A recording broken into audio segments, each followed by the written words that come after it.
WhatsApp guys, आज हम देखने वाले हैं आईपीएल में इंडियन प्लेयर्स से भेदभाव क्यों। Mitchell Starc, PAT Cummins, IPL auctions और रिंकू के बारे में बातचीत होने वाली है। आपको पता ही होगा रिंकू शायद से उतने 55 लाख या 80 लाख में रह गए, बाकी प्लेयर देखो कहां है। और अगर रिंकू का अगर ऑक्शन होता, भाई साहब ये बंदा आराम से 15 करोड़ रुपए 20 करोड़ रुपए ले जाता। आपका क्या कहना जरूर बताना। वीडियो करते हैं शुरू। फनतंत्र का एपिसोड होने वाला है 1 2 3 गो। तो भाई लोग, जिन ऑस्ट्रेलियंस ने 1 महीने पहले करोड़ों भारतीयों के सपनों को क्या कर दिया था राहुल जी, खत्म। उन्हीं ऑस्ट्रेलियन पर हमने करोड़ों की बरसात कर दी है। यस, इतने खुले दिल से तो दूल्हे का बाप बारातियों पर पैसा नहीं लुटाता जितना छप्पर फाड़ के आईपीएल की टीमें ऑस्ट्रेलियन खिलाड़ियों पर अपनी दौलत लुटा देती। मिचेल स्टार्क को 25 करोड़ में कोलकाता ने खरीद लिया, पैट कमिंस को 20 करोड़ में हैदराबाद ने ले लिया, ट्रेविस हेड के गले में 7 करोड़ के नोटों की माला डाल दी गई है। और तो छोड़ो, कल का आया लौंडा स्पेंसर जॉनसन तक 10 करोड़ रुपए लेगा भैया। भगवान माफ नहीं करेगा। मतलब जितना पैसा हमने ऑस्ट्रेलिया के 4 खिलाड़ियों को बांट दिया है, उतने पैसे उधार मांगने के लिए तो पाकिस्तान के प्रधानमंत्री को घुंघरू पहनकर साल भर गरम तवे पर नाचना पड़ता है।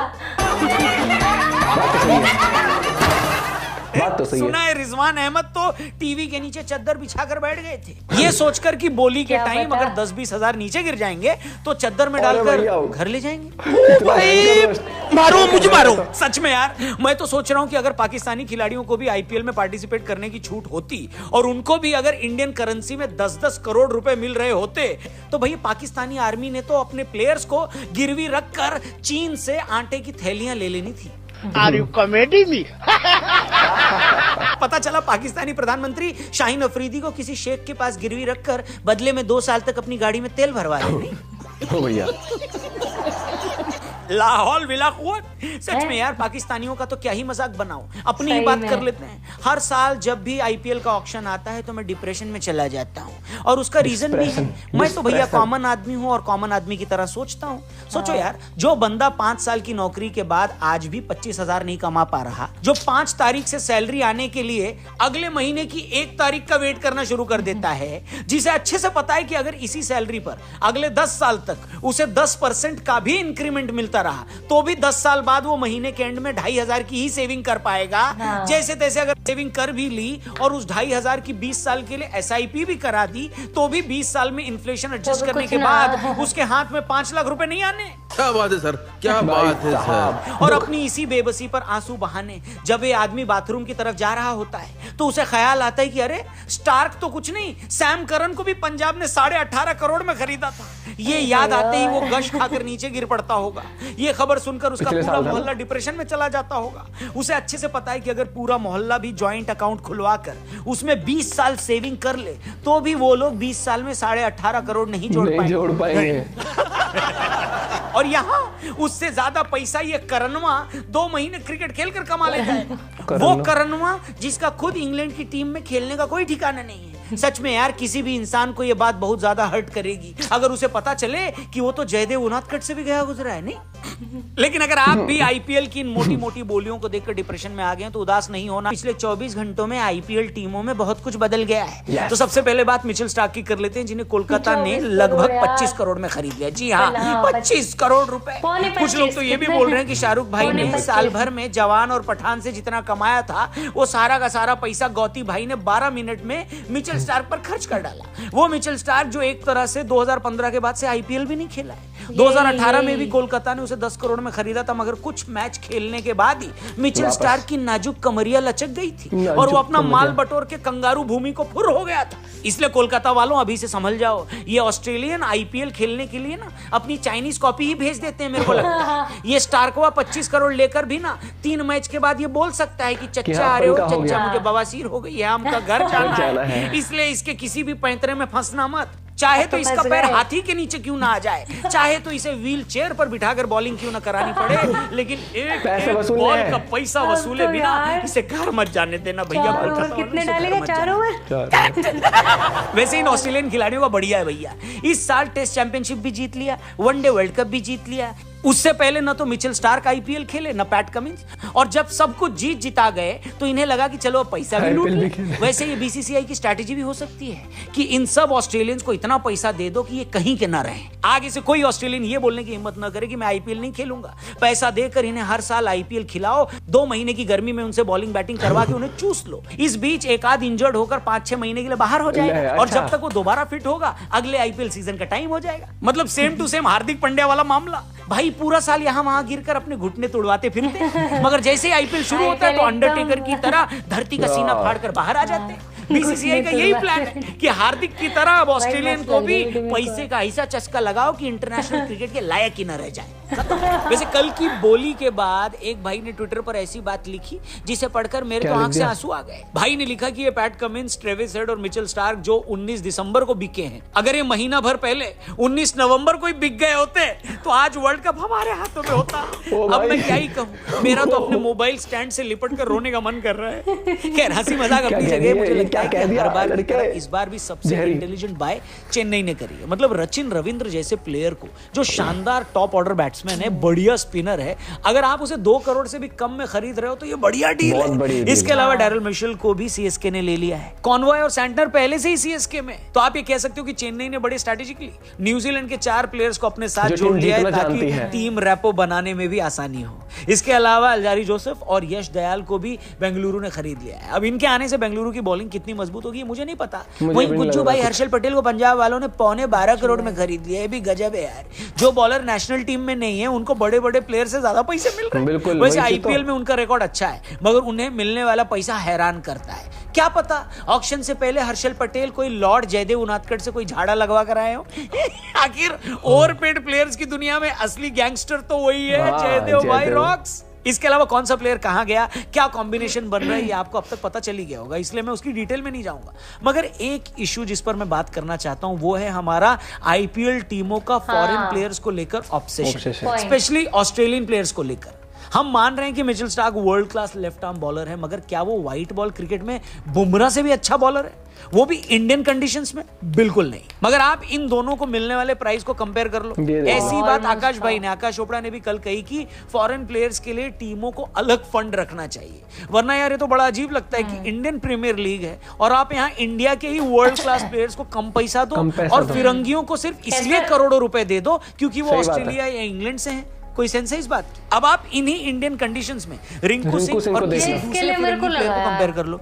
रिंकू सिंह की आईपीएल सैलरी 55 लाख रुपए है, वहीं डैरल मिशेल को हम लोग 14 करोड़ दे रहे हैं। दोनों ही मिडिल ऑर्डर में आते हैं। इन कंडीशन में क्या रिंकू सिंह किसी मामले में डैरल मिशेल से कम है क्या? मगर दोनों की सैलरी कंपेयर कर लो। ये तो मैंने 2 एग्जाम्पल दिया, ऐसे कम से कम 10-20 एग्जाम्पल आपको और मिल सकते हैं। मतलब यार ये इंडियन प्रीमियर लीग है और हम इसमें कुछ सीनियर प्लेयर्स को छोड़कर बाकी इंडियन प्लेयर से ऐसा भेदभाव करते हैं, ये तो एक्सेप्टेबल नहीं है ना यार। इसे फौरन करेक्ट करना चाहिए।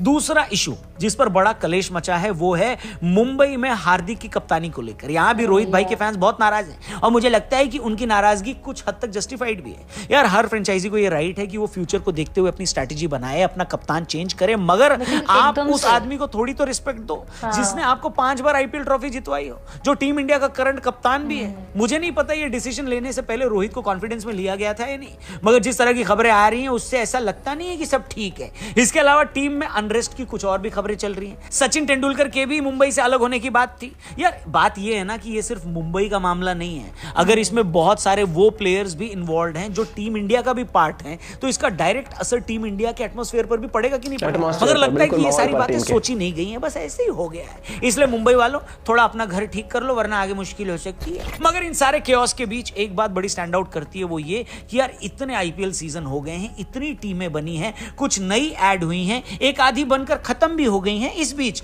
विराट आरसीबी के कप्तान बने, फिर इंडिया के कप्तान बने, फिर वो दोनों टीमों के कप्तान नहीं रहे। यही रोहित के साथ हुआ, वो भी मुंबई के कैप्टन बने, इंडिया के कैप्टन बने, मुंबई के कप्तान अब वो नहीं है। टीम इंडिया के कप्तान वो कब तक रहेंगे कोई नहीं जानता, मगर एक आदमी अब भी अपनी जगह पर डटा हुआ है, उसे कोई नहीं हिला पाया है और शायद जब तक वो खुद ना चाहे उसे कोई हिला भी नहीं सकता उसकी जगह से। वो है अपने माही भाई महेंद्र सिंह धोनी। थला फॉर अ रीजन। यानी धोनी भाई गजब है यार। लोग यहाँ 4-5 साल कप्तान नहीं रह सकते और वो बंदा 12-13 साल से कैप्टन बना हुआ। इंटरनेशनल क्रिकेट से रिटायर होने के भी 5 साल बाद तक वो अपनी टीम का कप्तान है। सच में यार ये होता है जीनियस। तभी माही भाई को इंडियन क्रिकेट का सबसे बड़ा मास्टरमाइंड कहा जाता है। इस उम्मीद के साथ कि जल्द ही टीम इंडिया को भी वैसा ही टेम्परामेंट वाला कप्तान मिले, हम इस वीडियो को यहीं करते हैं। क्या करते हैं राहुल जी?